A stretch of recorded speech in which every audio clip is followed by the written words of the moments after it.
जय हिंद दोस्तों।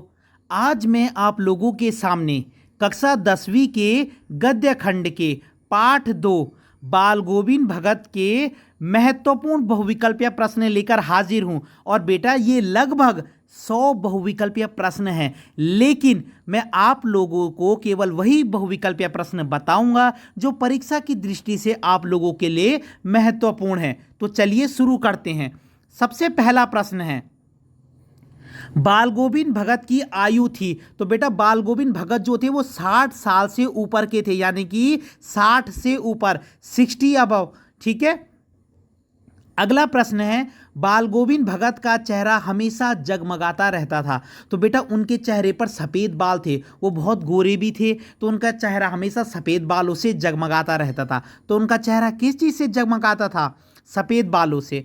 और बाल गोविंद भगत सिर पर पहनते थे। तो बेटा वो सिर पर कबीर पंथी, बेटा वो कबीरदास जी को बहुत मानते थे, अपना आदर्श मानते थे, तो वो सिर पर जो है कबीर पंथी कनफटी टोपी पहनते थे। याद रखोगे आप, कनफटी टोपी, कबीर पंथी। अगला प्रश्न है, बाल गोविंद भगत मस्तक पर अपने माथे पर क्या लगाते थे? तो बेटा वो अपने माथे पर चंदन का तिलक, और कौन से रामानंदी चंदन। देखो बेटा वो कबीरदास जी को बहुत मानते थे, आपको पता है, और कबीरदास जी के गुरु का नाम क्या था? रामानंद। ठीक है। तो बाल गोविंद भगत अपने सर पर क्या लगाते थे? रामानंदी चंदन का तिलक, रामानंदी चंदन का तिलक। ठीक है। अब नीचे आइए, अगला प्रश्न देखिए, लेखक ने बाल गोविंद भगत को साधु क्यों कहा? बेटा मैं आपको सारे प्रश्न नहीं बताऊंगा, आप सेकंड का फर्स्ट वाला देखिए, जो इंपॉर्टेंट है वही बताऊंगा।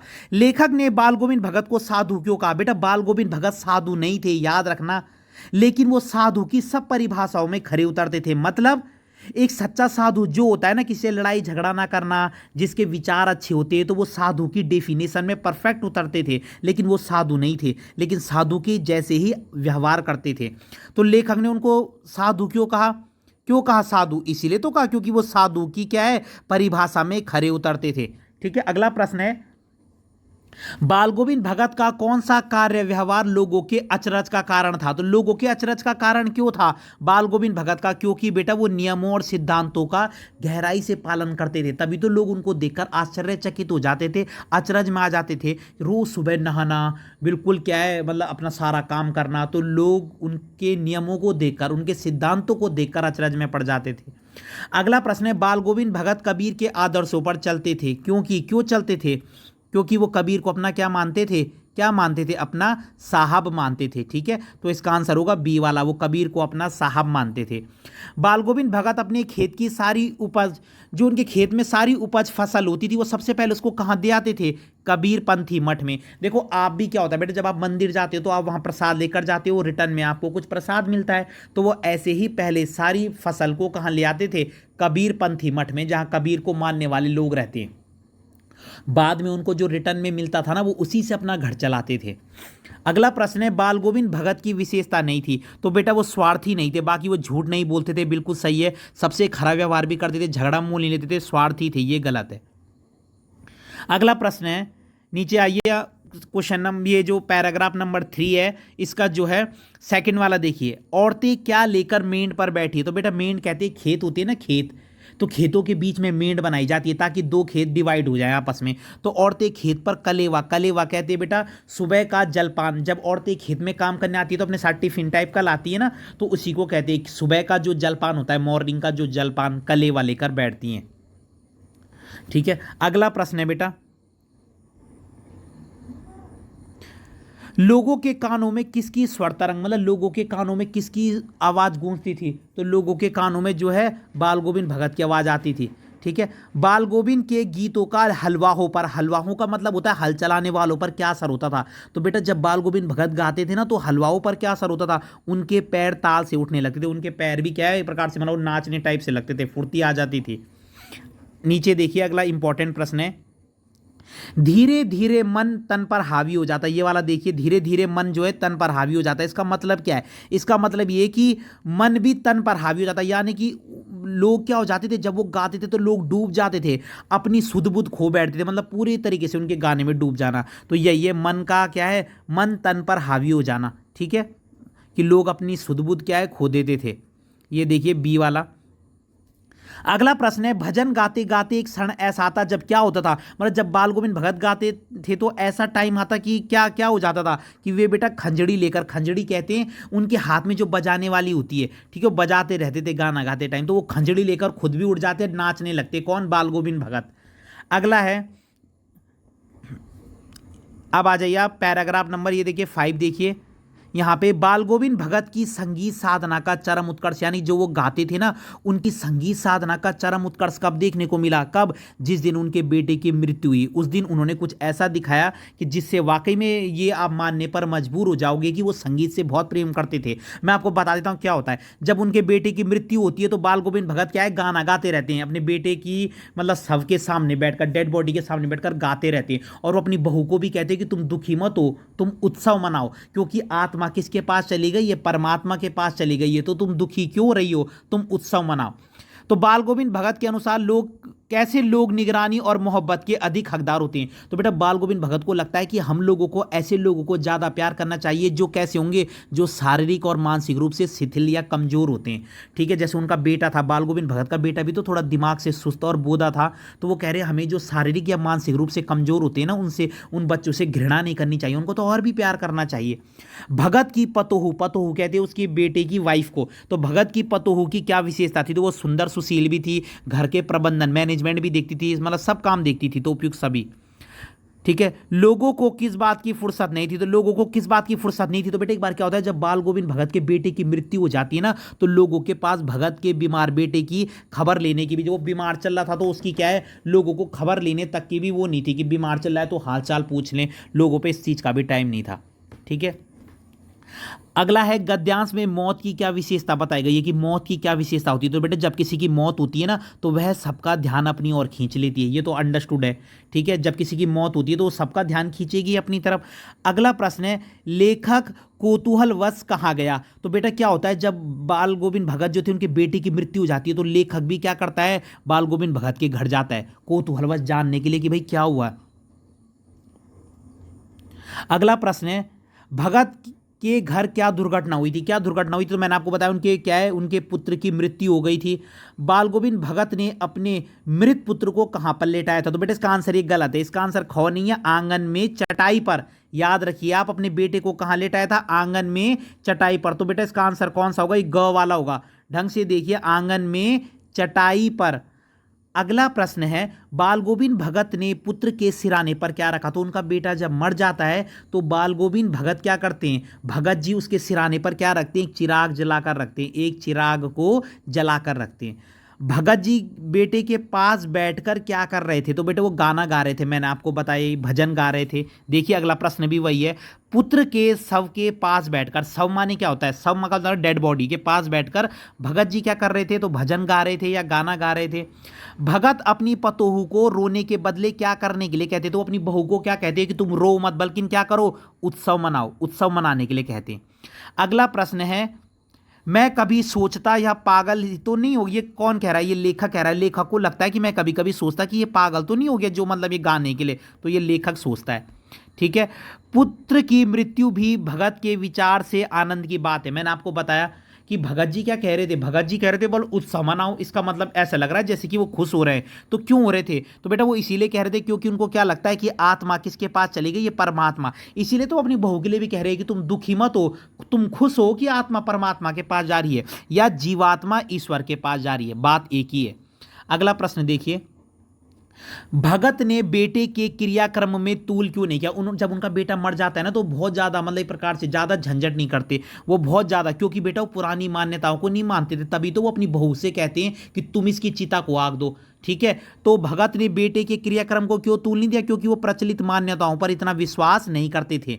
भगत पतोहू की दूसरी शादी कराना चाहते थे, क्योंकि वो विधवा विवाह को सपोर्ट करते थे, प्लस उनको लगता था कि मेरी जो बहू है वो जीवन भर क्या करेगी, तो वो एक तो विधवा विवाह को क्या करते थे, समर्थक थे, सपोर्ट करते थे, ठीक है। पतोहू भगत के चरणों में ही क्यों रहना चाहती थी? लेकिन जो उनकी बहू थी वो भगत जी को नहीं छोड़ना चाहती थी, वो उनके चरणों में ही रहना चाहती थी। क्यों? क्योंकि वो उनकी देखभाल और सेवा करना चाहती थी। वो कहती थी अब आप बुजुर्ग हो गए, मैं आपको छोड़ के कैसे दूसरी शादी कर लूं, मतलब है ना कि आप मेरे पिता समान हैं। अगला प्रश्न देखिए, बाल गोविंद भगत ने बेटे की चिता में आग किसके द्वारा दिलवाई? तो अपनी बहू, अपनी पतोहू से ही दिलवाई। ठीक है, अपनी पतोहू से। अगला देखिए नीचे, बाल गोविंद भगत हर वर्ष कहाँ जाते थे? तो बेटा वो हर साल गंगा स्नान करने के लिए जाते थे। कहाँ जाते थे? गंगा स्नान करने के लिए। और अब आप बोलोगे सर कबीरदास जी तो गंगा स्नान का विरोध करते थे और वो कबीरदास जी को बहुत मानते थे, तो वो क्यों जाते थे गंगा स्नान करने? तो बेटा वो गंगा स्नान कोई अपने पाप धुलने के लिए नहीं जाते थे, वो संत समागम मतलब संतों से मिलने के लिए वो इसलिए जाते थे कि जब मैं वहां जाऊंगा तो वहां कई संत आए होंगे, मैं उनसे मिल लूंगा और लोक दर्शन कर लूंगा। नहाने उनसे मतलब नहीं था उनका। भगत को संबल लेने का हक क्यों नहीं था? बेटा संबल का मतलब होता है हेल्प। जब भगत जी अपने घर से जाते थे ना गंगा स्नान के लिए, तो मैंने आपको बताया था कि वो पैदल जाते थे और रास्ते में संबल नहीं लेते थे। संबल का मतलब होता है आश्रय, किसी की कोई हेल्प। क्यों नहीं लेते थे? क्योंकि वो स्वयं को क्या मानते थे? साधु मानते थे। अगला प्रश्न है, बीमार होने पर भी भगत द्वारा नेम व्रत ना छोड़ने का क्या परिणाम हुआ? बेटा जब वो गंगा स्नान करके आते हैं ना तो उनकी तबीयत थोड़ी ढीली हो जाती है, लेकिन वो क्या करते हैं? रेस्ट नहीं करते, नेम व्रत नहीं छोड़ते, अपना डेली काम करते रहते हैं और धीरे धीरे वे छीजने लग जाते हैं, मतलब कमजोर पड़ने लगते हैं। याद रखना, वे छीजने लग जाते हैं। और भोर में क्या हुआ? फिर एक दिन सुबह क्या होता था? क्या देखते हैं लोग? सुबह क्या होता है? ऐसे भोर का मतलब सुबह क्या होता है? तो क्या होता है? वही लोगों ने बाल गोविंद भगत को क्या पाया? मृत पाया, मतलब वो मर चुके थे। ठीक है। अगला प्रश्न है, साधु की पहचान किससे होती है? तो साधु की पहचान किससे होती है? एक सच्चा साधु कौन होता है? कपड़ों से नहीं, उसके आचार विचार से, उसके थॉट से। बाल गोविंद भगत गृहस्थ होते हुए भी साधु थे। क्यों होते थे वो साधु? क्यों? क्योंकि वो साधु नहीं थे, लेकिन उनको साधु क्यों कहा जाता है? क्योंकि वो साधु की सभी परिभाषाओं में खरे उतरते थे। मतलब एक जैसा सच्चा साधु होना चाहिए ना, वो वैसे ही थे, ना झगड़ा करते थे। वो साधु नहीं थे, लेकिन फिर भी उनको साधु कहा जाता था क्योंकि उनके अंदर वो सब क्वालिटी थी। बाल गोविंद भगत के व्यक्तित्व से संबंधित नहीं है, तो वो मंझोले कद के थे। मैंने आपको बताया मंझोले का मतलब मीडियम कद के थे। गोरा रंग भी था उनका, सिर पर कबीरपंथी टोपी भी पहनते थे, लंगोटी भी पहनते थे, माथे पर रामानंदी तिलक भी लगाते थे, गले में वो ये नहीं पहनते थे मोतियों की माला, तुलसी की माला पहनते थे। और भगत अपना साहब किसे मानते थे? वो कि साहब माने होता है ईश्वर, सबसे ऊंचा। साहब का मतलब ईश्वर। किसको मानते थे? कबीर को ही मानते थे। बाल गोविंद भगत की कबीर पर इतना ट्रस्ट क्यों था? कबीर पर इतनी श्रद्धा क्यों थी? क्योंकि कबीर ने भी क्या करा? गृहस्थ होकर भी साधु जैसा जीवन बिताया। कबीरदास जी भी तो शादीशुदा थे, गृहस्थ का मतलब मैरिड, शादीशुदा, उनका भी परिवार था, लेकिन फिर भी वो साधु की तरह जिए। ऐसे ही बाल गोविंद भगत भी थे। अगला देखिए, क्वेश्चन नंबर 9 पे आ जाइए। बाल गोविंद भगत का बेटा कैसा था? ठीक है, तो बाल गोविंद भगत का बेटा कैसा था? मैंने आपको बताया वो कमजोर और बीमार था, मतलब कमजोर भी था, दिमाग से थोड़ा सुस्त था, बोधा था, कमजोर था, थोड़ा बीमार भी था। ठीक है। और क्वेश्चन नंबर 8 भी मैं आपको बता चुका हूं कि लेखक ने भगत की संगीत साधना का चरम उत्कर्ष किस दिन देखा था? जिस दिन क्या हुआ था? उनकी संगीत साधना के प्रति डेडिकेशन किस दिन दिखाई दी? जब उनका बेटा मरा था। ठीक है, ये आपको पता है। क्वेश्चन नंबर 10 पे देखिए, बेटे की मृत्यु के बाद भगत ने अपनी पतों को क्या आदेश दिया? क्या आदेश दिया था? कि वो उसका क्या कर ले? अपने घर जाकर क्या करे? एक तो अपने घर चले जाए और दूसरा विवाह कर ले। ठीक है। अगला देखिए, क्वेश्चन नंबर 12, बाल गोविंद अपनी जो है गृहस्थी का पालन कैसे करते थे? जो भगत जी थे बाल गोविंद भगत, वो अपनी गृहस्थी का पालन कैसे करते थे? क्या करते थे? साहब के दरबार से मिले प्रसाद से। मैंने आपको बताया ना, वो फसल जो उनके यहाँ फसल होती थी वो सबसे पहले कबीरपंथी मठ में दे आते थे, जहाँ कबीर को मानने वाले लोग हैं। फिर बदले में जो वो अनाज वापिस करते थे वो उसी से अपना घर चलाते थे। ठीक है। अगला क्वेश्चन है, प्रचलित मान्यताओं के प्रति बाल गोविंद भगत का क्या दृष्टिकोण था? तो क्या वो पुरानी मान्यताएं मानते थे? वो किसी भी मान्यता को नहीं मानते थे। वे क्या है, वे जो है मान्यताओं को नहीं मानते थे। ठीक है, ग होगा इसका। ठीक है, वे मान्यताओं को नहीं मानते थे। यहां पे देखिए ढंग से ग। अगला है, बाल गोविंद के घर से गंगा कितनी दूर थी? बहुत इंपॉर्टेंट। वो जाते थे ना गंगा स्नान करने, तो उनके घर से गंगा कितनी दूर थी जो वो साधु संतों से मिलने जाते थे? 30 कोस दूर बेटा, 30 कोस। उनके यहां से गंगा कितनी दूर थी? 30 कोस। अगला प्रश्न है, बाल गोविंद भगत के संगीत के प्रभाव के विषय में सही नहीं है। तो मैंने बता दिया कि बच्चे भी खेलने लगते थे, औरतें भी क्या है, जो मेड़ पर औरतें बैठी रहती थी ना कलेवा लेकर, उनके भी होंठ कांपने लगते थे, वो भी साथ साथ गाने लगती थी। हलवाओं के पैर भी चलने लगते थे जो हल लगाते रहते थे, मोर नाचने लगते। ये नहीं था बेटा। कबीर पंथी का क्या अर्थ है आपको पता है, कबीर के अनुयायी, कबीर पंथी माने जहां कबीर को मानने वाले लोग रहते हैं, उनके फॉलोअर्स। कबीर पंथी का मतलब है कबीर के अनुयायी। बाल गोविंद भगत के कितने बेटे थे? उनका एक ही बेटा था जो दिमाग से कमजोर था। ठीक है, धीरे धीरे मन तन पर हावी हो जाता है, इसका मतलब वही है जब वो गाते थे तो सभी भजन में क्या है, डूब जाते थे, अपनी सुध बुध क्या कर देते, खो देते थे। तो ख होगा इसका आंसर। ठीक है, पाठ को पढ़कर बाल गोविंद भगत की कैसी छवि उभरती है? बाल गोविंद भगत कैसे थे? तो बेटा वो गृहस्थ भी थे और साधु भी थे, गृहस्थ होते हुए भी वो साधु की तरह रहते थे। ठीक है, अगला देखिए, शारीरिक दृष्टि से 21वां, शारीरिक दृष्टि से बाल गोविंद भगत कैसे आदमी थे? तो बेटा मैंने बताया मंझोले कद के थे, मीडियम और गोरे चिट्टे थे, मीडियम कद के थे, मंझोले और गोरे चिट्टे। बाल गोविंद भगत गले में क्या पहनते थे? तुलसी की माला पहनते थे वो गले में, मैंने आपको बताया बाल गोविंद भगत क्या है, गले में तुलसी की माला पहनते थे और सिर में कनफटी टोपी। कबीरदास। बाल गोविंद भगत किसके भजन गाते थे? कबीर के गाते थे, आपको पता ही है। और भगत जी किस बात में संकोच नहीं करते थे? किसी से भी दो टूक बात, इसका मतलब होता है किसी के सामने भी वो जो बात सच्ची होती थी वो उसको कह देते थे, दो टूक बात मुंह पर कह देना। साहब का दरबार बाल गोविंद भगत के घर से कितनी दूर? 4 कोस दूर, बहुत इंपॉर्टेंट है। कबीरपंथी साहब, साहब वो किसको कहते थे? कबीर को ना। तो कबीरपंथी मठ उनके घर से कितनी दूर था? 4 कोस दूर। और गंगा नदी 30 कोस। लेखक बाल गोविंद भगत की किस बात पर मुग्ध था, अट्रैक्ट था? किस बात पर? उनके गायन पर, वो बहुत अच्छा गाते थे, मधुर गायन पे। पुरवाई का मतलब होता है, पुरवाई का मतलब होता है पूरब की दिशा से चलने वाली हवा, जो पूरब की दिशा से चलती है उसको पुरवाई कहते हैं। ठीक है, बाल गोविंद भगत के गीतों का खेत की मेंढ पर खड़ी औरतों पर क्या प्रभाव होता था? तो वो मैंने भी क्या बताया था, वो भी साथ साथ क्या करती लगती थी, गुनगुनाने लगती थी। अधरतिया का मतलब क्या होता है? आधी रात, अधरतिया माने आधी रात। ठीक है, बाल गोविंद भगत की प्रभातियां, बेटा प्रभातियां का मतलब होता है सुबह गाए जाने वाले गीत, प्रभात का मतलब होता है सुंदर। तो प्रभातियां माने सुबह, बाल गोविंद भगत कब से सुबह सुबह उठ के गीत गाने लग जाते थे? उनकी प्रभातियां कार्तिक में, बेटा कार्तिक कहते हैं अक्टूबर से लेकर नवंबर, मतलब अक्टूबर 15 तारीख से नवंबर मिड तक, कार्तिक का महीना। तो कार्तिक से लेकर कब तक चलती थी उनकी प्रभातियां? फागुन तक। याद रखना है, उनकी जो प्रभातियां हैं, जो उनके मॉर्निंग के गीत हैं, वो जो है कार्तिक में स्टार्ट हो जाते थे और फागुन तक चलते थे, याद कर लीजिए। बाल गोविंद भगत कहाँ बैठकर प्रभातियां गाते थे? वो कहाँ पर बैठकर वो सुबह गाए जाने वाले गीत गाते थे? गांव के बाहर एक पोखर था, पोखर का मतलब तालाब, उसके सामने बैठकर।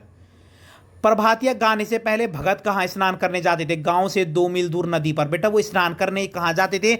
गांव से 2 मील दूर नदी पर। याद रखना है, एक तो है गंगा स्नान जो 30 कोस है, और गांव से वो कितनी दूर जाते थे स्नान करने नदी में? 2 मील। ठीक है, और ऊपर देखो बताया मैंने आपको उनका कबीरपंथी मठ कितनी दूर था? 4 कोस। ये याद रखेंगे बेटा आप। ठीक है, एक दिन माघ की भोर में बाल गोविंद का संगीत लेखक, एक दिन बाल गोविंद भगत गाते रहते हैं ना, तो लेखक भी कहां पहुंच जाता है? कहां पे गाते थे वो प्रभातियां? वही पोखर पर, मतलब तालाब पर। ठीक है, पोखरे बोलिए आप, पोखर भी कह सकते हैं। अगला प्रश्न है, बेटे की मृत्यु पर बाल गोविंद भगत विलाप करने के स्थान पर गीत क्यों गा रहे थे? क्योंकि वो मृत्यु को क्या मानते थे? उत्सव। उनको पता ही है, उनको लगता था कि आत्मा परमात्मा के पास चली गई है। बाल गोविंद भगत की अपनी पतोहू के प्रति आखिरी दलील क्या थी? जब उनकी, बेटा वो कहते हैं ना अपनी पतोहू को कि दूसरी शादी कर ले, अपने घर चले जा मायके, तो उनकी बहू मना कर देती है, तो वो कहते हैं कि आखिरी दलील क्या बोलते हो अपनी बहू को? कि अपने घर जा, नहीं तो मैं ही घर छोड़कर चला जाऊंगा, जानबूझ के, ताकि बहू चले जाए। और बाल गोविंद भगत की मृत्यु कैसे हुई? तो बेटा उनकी मृत्यु, ये बहुत इंपॉर्टेंट है, उनके अनुरूप ही हुई। मैंने आपको बताया कि जब बाल गोविंद भगत आते हैं ना वहाँ से गंगा स्नान करके, तो वो रास्ते में कुछ हेल्प भी नहीं लेते थे, जाते हैं आते हैं। अब वो बूढ़े भी हो गए थे, तो वो थक जाते हैं, उनको बुखार चढ़ने लगता है, तो धीरे धीरे क्या करते हैं, तब भी वो अपना काम सारा करते जाते हैं, उनको रेस्ट भी नहीं मिलता, तो उनकी मृत्यु भी उन्हीं के अनुरूप हुई। बाल गोविंद भगत गंगा स्नान के लिए कैसे जाते थे? तो वो पैदल जाते थे, मैंने आपको बताया, रास्ते में कोई हेल्प नहीं। बाल गोविंद भगत के अनुसार साधु को क्या लेने का हक नहीं है? तो मैंने क्या बताया था आपको? संबल। संबल का मतलब क्या होता है? आश्रय या कोई एक्स्ट्रा हेल्प। गंगा स्नान को जाते समय बाल गोविंद भगत रास्ते भर क्या करते थे? तो वो बेटा हाथ में खंजड़ी भी बजाते थे, गाना गाते रहते थे, और प्यास लगती तो केवल पानी पीते थे। यह उपयुक्त सभी। बाल गोविंद भगत को गंगा स्नान के लिए आने जाने में कितना समय लगता था? बहुत इंपॉर्टेंट है बेटा, 4 से 5 दिन। वो 4 से 5 दिन लगता था उनको 30 कोस तक जाने में गंगा स्नान के लिए। ठीक है, अगला प्रश्न है, इस बार गंगा स्नान से लौटे तो बाल गोविंद भगत की तबीयत कैसी हो गई थी? मैंने बताया कैसी हो गई थी, तबीयत कुछ सुस्त हो गई, मतलब वो सुस्त से रहने लग गए थे, सुस्त। और साहब का क्या अर्थ है? साहब का मतलब होता है सर्वोच्च शक्ति या ईश्वर। और बाल गोविंद भगत साहब किसको मानते थे? कबीर को। अगला प्रश्न है, कबीर कौन थे? कबीर एक संत कवि थे। कबीर कौन थे? एक संत कवि। संबल का मतलब होता है आश्रय, वही जो बाल गोविंद भगत ने कहा कि एक साधु को संबल लेने का हक नहीं है, मतलब आश्रय या कोई हेल्प। बाल गोविंद भगत की वेशभूषा से संबंधित नहीं है बेटा, वो कनफटी टोपी पहनते थे, बिल्कुल लंगोटी भी पहनते थे, तुलसी की माला भी पहनते थे, सूत का जनेऊ नहीं पहनते थे। बाल गोविंद भगत के चरित्र की क्या विशेषता थी? नारी जाति का सम्मान करते थे, मान्यताओं को ना मानना बिल्कुल सही, आत्मा परमात्मा में विश्वास बिल्कुल सही, उपयुक्त सभी। और बाल गोविंद भगत पाठ के लेखक कौन है? रामवृक्ष बैनीपुरी। बाल गोविंद भगत पाठ के लेखक है रामवृक्ष बैनीपुरी। तो बेटा आप इन सब प्रश्नों को याद कर लेंगे, मुझे पूरा विश्वास है अगर आप इन सब प्रश्नों को याद कर लेंगे तो इससे बाहर कहीं नहीं पूछा जाएगा, और अगर पूछा भी जाता है तो आप उसे आसानी से कर सकते हैं। तो बेटा अगर आपको ये वीडियो पसंद आई हो तो लाइक कीजिए, कमेंट जरूर कीजिए और मेरे चैनल को सब्सक्राइब जरूर कीजिए। धन्यवाद।